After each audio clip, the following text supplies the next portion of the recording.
Okay.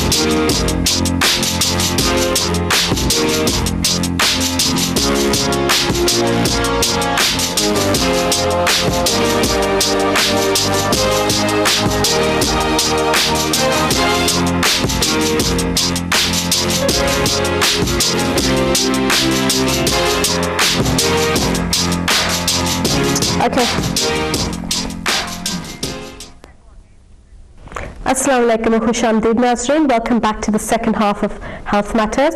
Break से पहले हमारे साथ गेनर बात कर रही थी साइट लॉस के बारे में, लो विजन के बारे में। अगर हमारे व्यूअर्स के पास लो विजन है तो उनको कहाँ से मदद मिल सकती है। चलते हैं एक बार फिर गेनर की तरफ।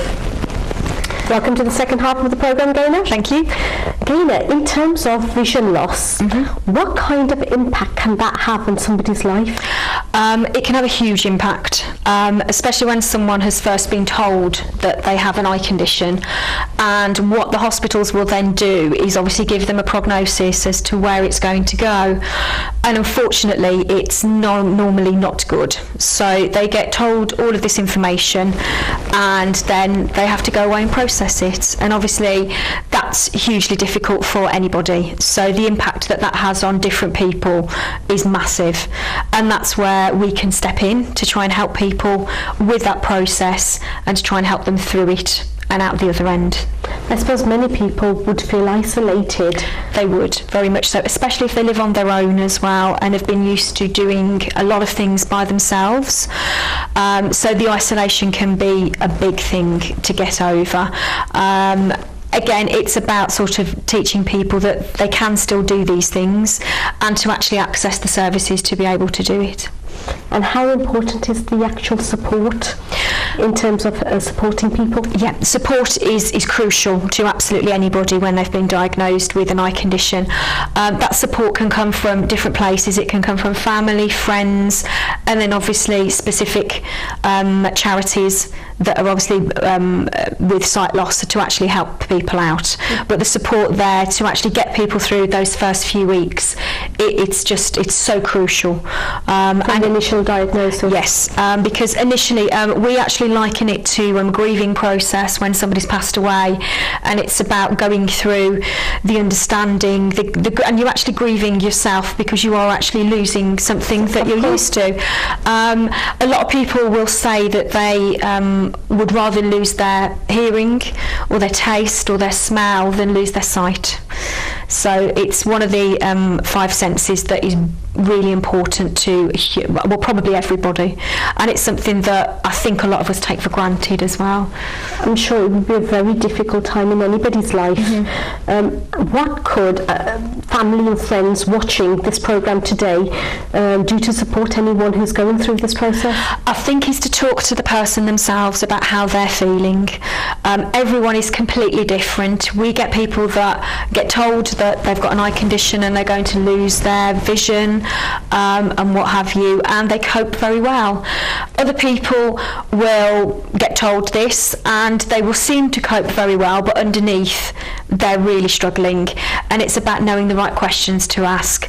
Also, what I would say to sort of family and friends is to actually do a bit of background work yourself on the actual eye condition, so as you actually know potentially what that person could be suffering, and obviously if your knowledge base is increased, then that can only help the family member that's suffering.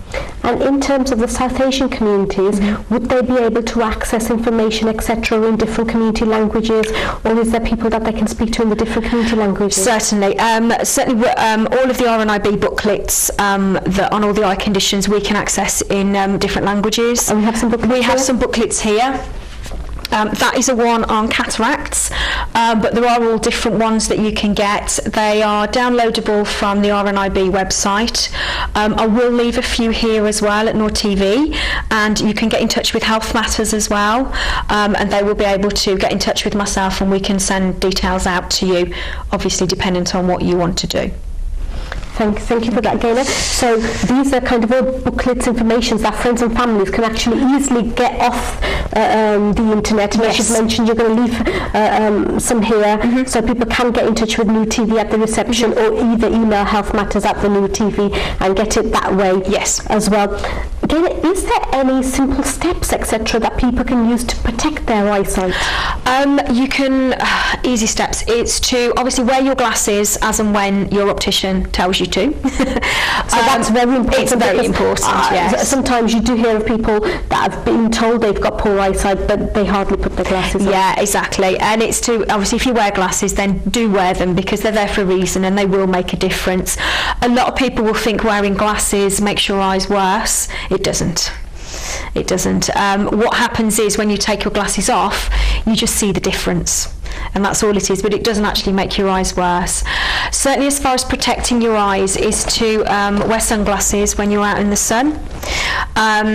UV from the sun causes a lot of cataracts, so you can protect yourself very easily from that by buying a pair of sunglasses. And especially if you're on holiday, etc.? Exactly, yes. You don't have to buy expensive ones. What you need to look for is you need to look for something called the CE mark. The CE mark? CE mark, yes, and that means it comes up to European standards, and it means it's protected up to what we call UV 400. UV is measured in something called nanometers. Anything over 400 nanometers actually can't reach us on the Earth, because it gets stopped at the ozone layer and things like that. So anything that's protected up to that will protect you completely from the sun. And to wear it, even in this country, when we get sun, is to use them as and when you see fit.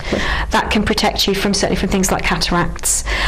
You can also look at your diet as well. Eating 5 portions of fruit and veg a day can be very healthy. If it's healthy for your body, it's healthy for your eyes.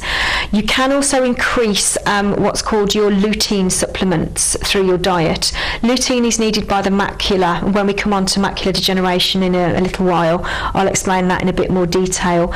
But the macula needs lutein to function. You can't make it in your body, so you have to take it from an outside source, whether that be through supplements or through your diet. Certain things like kale, spinach, broccoli, anything that's brightly coloured, peppers. What about carrots? Carrots, yes. Is that true? Yes.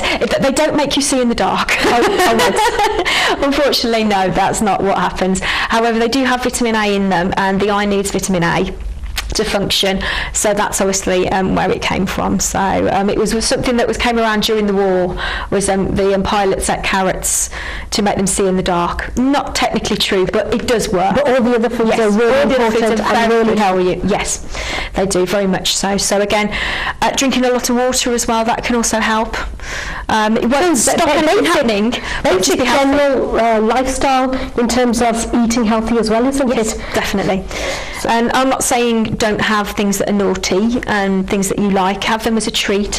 Have them occasionally, and that's not going to hurt. But if you can do this with your diet as well, you are doing everything possible to try and stop certain eye conditions happening and prevent it.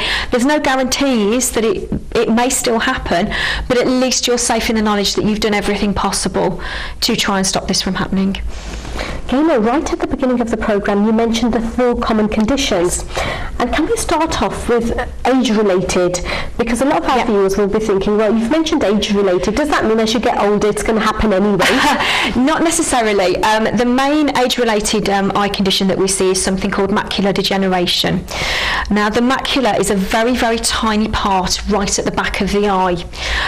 What this macula does, it helps you to see things close to you, so reading, writing, facial recognition, seeing bus numbers, driving, that kind of thing. The macula does that, but it's only actually about the size of a pinhead. It's very, very tiny. What happens in macular degeneration, there are 2 different types. There's a wet type and a dry type. The dry type is the most common, and about 90% of the people we see will have dry macula. What happens in dry macula is the cells at the back of the eye just stop working, they cease to exist, they die off, and there is very little, unfortunately, that we can actually do about that as far as treatment goes. Oh, so there's no kind of operation, etc.? Not for the dry type. So what we would say to people is to obviously to look at their diet again, and to take something called lutein supplements. There's been a lot of studies done into these lutein supplements, and in some cases it's been proved that it can slow down the progress of the sight loss with macular degeneration. So we That's would good news. advocate people take these supplements. I'm a very big believer in that if it doesn't hurt you to take something, then do it. The only thing that I would say is if you are a smoker, there is only one type of supplement that you can take, but if you speak to your optician or your low vision clinic, they will advise you which one it is. The reason for that is there is a vitamin A in majority of supplements that you get, and there is something in a cigarette that actually counteracts with the vitamin A, so they don't work. So it doesn't work. So it doesn't work. So if you're a smoker, I would also say if you are a smoker to potentially think about giving up. If you smoke, you are 2 to 4 times more likely to get macular degeneration. So your risk is higher. Your risk is higher if you're a smoker. When you're a smoker, if you're young as well. So if you start smoking at say 20, it increases the risk of you getting it at a later date. However, we do have people come through the door that have never touched a cigarette in their life and still have it. But again, it's all about minimising and trying to prevent these eye conditions occurring. And Gaynor, you mentioned the other 3 as well? Yes, just touching on macular as well, there is a wet type as well. If people have the wet type, there are treatments available for that. Now the wet type is basically the new blood vessels start to grow at the back of the eye, so that's why we call it wet, because it's new blood that's there. There are treatments available at the hospitals for that. People might have heard of lutein injections. They've been quite prolific in the news over the past few years. So what that does is it basically tries to stop the bleed and stop it getting any worse. So if you have wet macula, there is a possibility there is some treatment available, but dry macula, unfortunately, there isn't. But you can make these lifestyle changes to help. And in terms of diabetes? Diabetes, as we touched on earlier on in the first part, it is very prevalent within the Southern Asian communities. Preventing diabetes, again, that is a little bit about lifestyle as well and about diet. However, once you get diabetes, there are certain things you can do to obviously stop it getting worse. There are 2 different types of diabetes. There's type 1 and type 2. Type 2 is probably the most common, and it's what we call late onset. So really anything after the age of about 25, 30, we will call type 2 diabetes. Children sometimes are diagnosed with diabetes. That will be type 1. What diabetes is, it's the body can't produce either enough insulin, or the insulin it produces isn't a good enough quality to do the job that it's meant to do. And if you if you have one of these conditions, you are again at a higher risk, is it? It's what you can have if you're diabetic is there are certain things. It tends to affect the extremities or anything to do with blood within your body. So basically, people will go and have chiropody appointments and things like that if they're diabetic. What it does with eyes, it's something called diabetic retinopathy, and it affects the back of the eye. It causes bleeds. There are treatments available, and basically that's done via laser normally. So basically they laser the bleed at the back of the eye effectively. So it can be treated? It can be treated, but what that does is once you have that laser treatment, where that laser hits, it kills the cells that are there. So yes, it stops that specific part getting any worse. But they no longer function. But they no longer function. So obviously what we can try and do is to try and prevent this from happening. So if you are diagnosed with diabetes, it doesn't mean you necessarily will get this. If you look after yourself, take either your tablets, because it can be either diet tablets or insulin based. With the injections, look after yourself, have a healthy diet, do what your doctor tells you to do with your diabetes, and that will reduce your chance of getting diabetic retinopathy. Also as well, in this country we have a diabetic retinopathy screening program. So every person in this country with diabetes will be offered the chance to go to a local optometrist or opticians and have a photograph of the back of the eye taken. What we can do with that is that's done on a yearly basis, and we can check to see if there are any changes going on. Sometimes these changes can be picked up prior to you getting any symptoms. So if we can do that, then obviously we can take steps to stop it getting any worse, potentially before you notice. So even more important to actually make sure that you attend those regular appointments? Anyone that's diabetic needs to go every year. And they get a free test as well. So. And again, another common one is cataract. Yes. cataracts are very common. We tend to see majority of cataracts in older people. We're seeing more coming through the door now, as with macular degeneration as well, and we think it is purely down to the fact that the population is ageing now. We're living a lot longer now than we did 50 years ago, so we are seeing more of these things coming through. Cataract surgery in this country is hugely successful. I went through it with my mum earlier on this year. She had hers done. Brilliant, absolutely fantastic. They literally go in and take out part of the lens of the eye and replace it. And sometimes it's an inpatient a day? It literally, you're in a few hours. So it's literally, you're not in for weeks. There's no general anaesthetic. It's done under local. You're totally awake while it's happening. So cataract surgery is, like I said, very successful. Normally picked up via a routine eye test. However, if any of your viewers or any family and friends are sort of starting to think, actually my vision's going a little bit, it's not quite right, that could possibly be a cataract starting. People tend to describe it in different ways. They tend to say it can be looking like through frosted glass, like a bathroom window. Some people are liking it to that. Some people will get glare when they're looking at headlights or street lamps, things like that, and the light scatters, so it's very uncomfortable. Again, that means that they've probably got a cataract. But your optician can actually advise you, and then they'll refer you to the hospital, and they will take it out, and it's problem solved. The only time it becomes difficult is if you've got any other eye conditions going on with it. So, for instance, say if you have macular degeneration and you then develop a cataract, there is no reason why you can't have that cataract removed, but it's probably not going to give you any change in the level of vision, because the main problem is the macula, so it's not the cataract. So, and what they tend to do is sometimes with surgery as well, it can make certain eye conditions worse as well, because obviously it's still invasive surgery. And so you've got other long-term conditions as well. Is it worth putting you through that? They will go to a point where obviously if it's starting to affect what we call the quality of life, so if it's stopping you doing what you were doing, then yes, they would operate. But normally, run-of-the-mill cataracts, it's very easy to get that sorted. Just like I say, go along to your local opticians, they will refer you in via your GP, and within sort of a few months it will be sorted. So again, that's 3 of the most common one, and the 4th one is glaucoma. Glaucoma can be very prevalent within Afro-Caribbean communities. Again, we're not sure why. We think it's genetic makeup again. What glaucoma is, it's a build-up of pressure within the eye. The best way I can describe to your viewers, if you imagine a sink and you turn the tap on and you haven't got the plug in, the water will go down the sink and flow round quite naturally. If you put the plug back in, what happens? The sink fills up. Okay, that's effectively what's happening within the eye. The eye has a solution in there called aqueous, which a little bit like your skin sheds, and we grow new skin all the time. This liquid is rejuvenated all the time, and there's new stuff being made by the eye. So the old stuff has to drain away.